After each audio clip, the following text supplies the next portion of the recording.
Memorandum जो commissioner साहब के सामने पेश किया गया, तो इसमें ये चूँकि आपको मालूम ही अभी मुफ्ती साहब ने बताया कि वक्फ अमेंडमेंट बिल के ख़िलाफ़ है। जो बिल मुसलमानों की जो मजहबी प्रॉपर्टीज़ हैं उन प्रॉपर्टीज़ को बर्बाद करने वाला कानून है, तो उसके ख़िलाफ़ ये हमने मेमोरेंडम दिया है। इस मेमोरेंडम को पेश करने के लिए आज हमारे साथ में औरंगाबाद की तमाम बड़ी मजहबी जमातें और तमाम जितने भी मुसलमानों के फ़िरक़े हैं वो तमाम के तमाम मुत्तहिद होकर यहाँ पहुँचे हैं। यहाँ पर मेरे साथ में हमारे जो मोहतरम हाफिज़ इकबाल अंसारी साहब हैं, जो आइम्मा और की जो तंजीम है उसके सदर हैं। नुमाइंदा कौंसिल के जो शहर का बहुत बड़ा प्लेटफॉर्म है उसके जो सदर हैं मोहतरम हमारे ज़ियाउद्दीन सिद्दीकी साहब, उसके सेक्रेटरी मेराज सिद्दीकी साहब और उसके एग्जीक्यूटिव मेंबर जनाब आदिल मदनी साहब, और इसी तरह हमारे सीनियर बोर्ड के तासीसी रुकन जनाब मोहतरम महफूज रहमान फ़ारूकी साहब। ये तमाम लोग यहाँ पर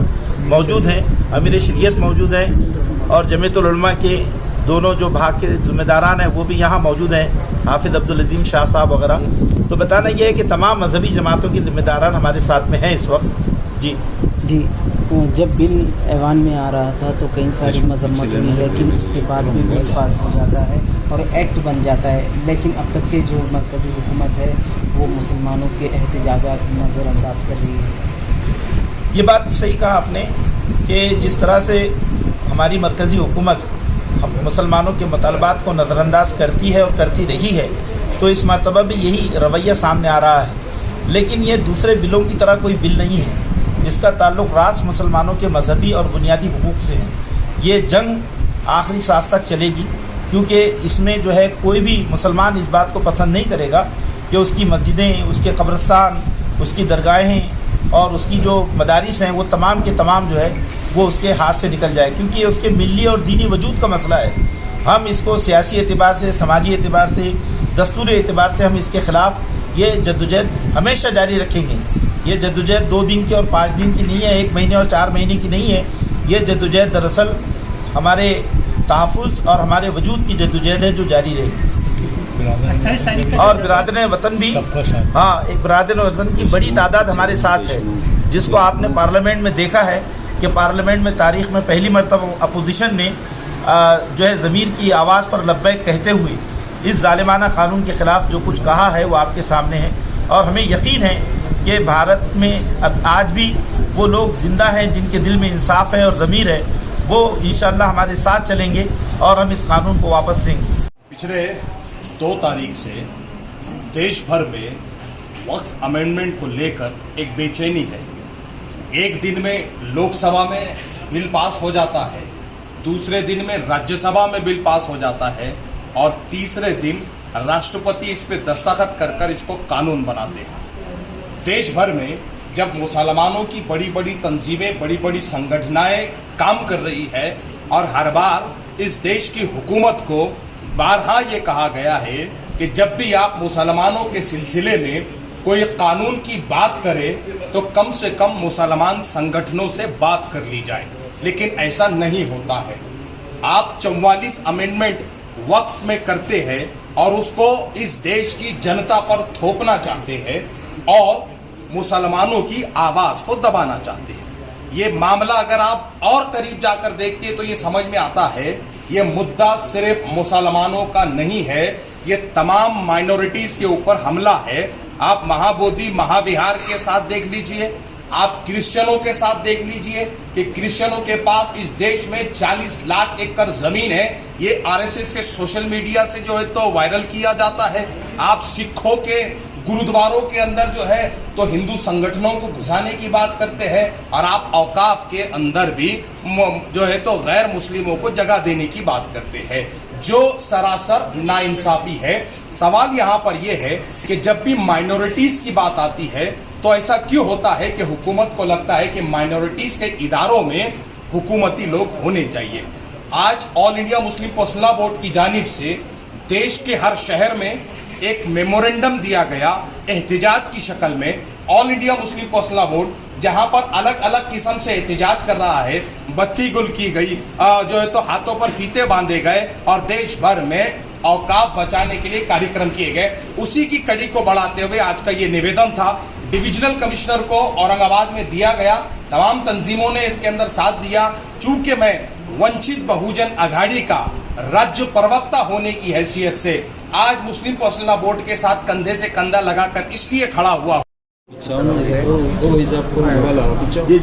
आज हमने मुस्लिम पर्सनल बोर्ड की तरफ से हम ही नहीं पूरे मुल्क में जितने भी मुसलमान हैं वहाँ के बड़े बड़े मकामात पर मुस्लिम पर्सनल बोर्ड की तरफ से मेमोरेंडम दिया जा रहा है कि जो वक्फ बिल के सिलसिले में वक्फ कानून जो बन गया है उसके विरोध में हम लोग जो है ये एहतजाजन जो है ये मेमोरेंडम दे रहे हैं।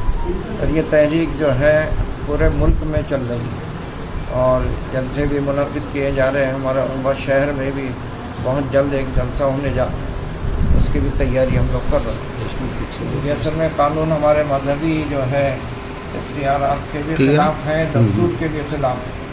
और औक़ाफ़ की जो ज़मीनें हैं वो ज़मीनें सब अल्लाह ताला की ज़मीनें, उस पर नाजायज़ कब्ज़ा करना और उसको गसब करना कानूनी एतबार से भी गलत है, मजहबी एतबार से भी गलत है। इस वजह से हम पूरे मुल्क में एहतजाज कर रहे हैं और इस कानून को वापस करने के लिए ये कोशिशें मेहनतें की जा रही हैं और एक वक्त आएगा कि कानून ज़रूर वापस होगा।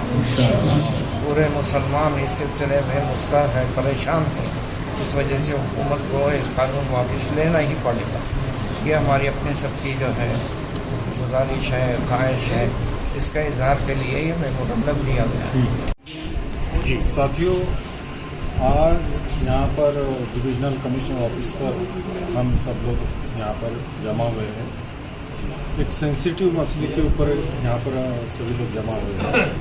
मेरा नाम विश्वजीत गुणारकर, बुद्धिस्ट इंटरनेशनल नेटवर्क, ये जो देश भर कार्यरत रहने वाला संगठन है, जो कि माननीय वामन मेश्राम जी जो राष्ट्रीय संरक्षक इस तदनुसार इस संगठन के लिए एक आला अफसर तौर पर काम करते हैं और उसी संगठन के लिए मैं राज्य सचिव तौर पर काम करता हूँ। और मैं अपनी बात यहाँ पर रखना चाहूँगा, जब भी आवाम के ऊपर अन्याय होता है, यहाँ पर जाति का मसला नहीं है, चाहे मुसलमान हो या क्रिश्चियन हो या पारसी हो या हिंदू भी हो, यहाँ पर एक बात देखी गई है कि कानूनी तौर पर मुस्लिम लॉ है, हिंदू लॉ है और बुद्धिस्ट लॉ तो है ही नहीं। अगर न्याय की बात आती है, जब हिंदू का प्रॉब्लम आता है तो हिंदू लॉ काम करता है, मुस्लिम लॉ का जब प्रॉब्लम आता है तो मुस्लिम लॉ काम करता है। और वक्फ बोर्ड के लिए भी एक सेपरेट कानून है। और यहाँ पर हमने देखा है कि वक्फ बोर्ड के लिए जो गवर्नमेंट के द्वारा, मैं तो कहूँगा गुस्ताखी की गई है, उसका हम कड़े तौर पर विरोध करते हैं। और मैं बुद्धिस्ट इंटरनेशनल नेटवर्क राज्य सचिव के नाते इसका हमारे संगठन द्वारा निषेध करता हूँ। और मैं मेरी तरफ से और हमारे संगठन की तरफ से बड़े स्ट्रॉन्ग तरीके से इस जो वक्फ बोर्ड का जो मसला जो चल रहा है, जो कि अन्यायकारक है, उसको हमारा कड़ा समर्थन है। और संक्षिप्त में थोड़ी सी अपनी बात और रखना चाहूँगा। ये कानूनी तौर पर वक्फ बोर्ड में गवर्नमेंट का इंटरफेरेंस करना ये इतनी बात सीमित नहीं है, ये अन्याय वाली बात है। जब भावनाओं के तौर पर राम मंदिर सुप्रीम कोर्ट द्वारा अगर दिया जाता है तो मुझे माफ़ करना दोस्तों, ये हमारे भी भावना का मतलब है, ये मुस्लिम अवाम की भावना का मतलब है। ये कोई वक्फ बोर्ड का मतलब नहीं है, ये मुस्लिम लोगों की भावनाओं का मतलब है। अगर मुस्लिम लोगों की भी भावना का रिस्पेक्ट करते हुए जिस तरीके से सुप्रीम कोर्ट द्वारा जस्टिस देकर हिंदू लोगों का अगर राम मंदिर दिया जाता है, तो आपकी दखलंदाजी इस वक्फ बोर्ड में कतई कबूल नहीं है। इसी बात के साथ मैं अपनी बात रखना चाहूँगा और एक छोटी सी आखिरी बात रखूँगा। मैं आप सभी से भी एक अपेक्षा करता हूँ कि बौद्ध लोगों का भी आस्था का स्थल है बिहार में, जो कि हमारा सम्मानीय बुद्ध विहार है। जहाँ पर ब्राह्मणों का कब्जा है वो भी लीगल तरीके से एक कानून बनाया गया। मैं भारत मुक्ति मोर्चा का महाराष्ट्र राज्य का प्रचारक हूँ। आज औरंगाबाद में मुस्लिम पर्सनल लॉ बोर्ड और सभी मुस्लिम संगठनों के माध्यम से जो मेमोरेंडम यहाँ पर विभागीय आयुक्त को दिया गया वो वक्फ बिल के विरोध में दिया गया।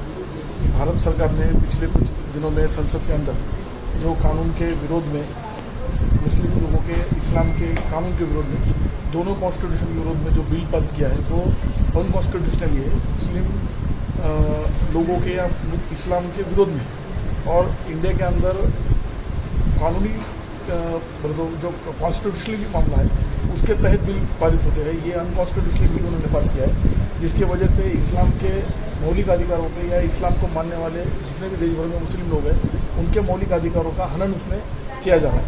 इसके विरोध में भारत मुक्ति मोर्चा और उनकी जो राष्ट्रीय अध्यक्ष है भावन निशान साहब, उनके माध्यम से 9 अप्रैल 2025 को राष्ट्रीय जेल भरो आंदोलन भी किया गया और आने वाले 1 जुलाई 2025 को भारत बंद का आंदोलन होने वाला है। और इस आज के मेमोरेंडम में हम उसमें हमारा 100% साथ सकते हैं। सर सारे हरियाणा के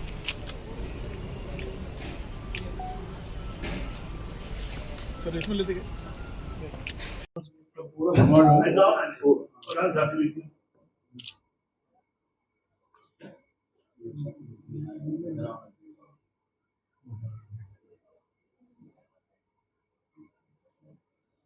Good.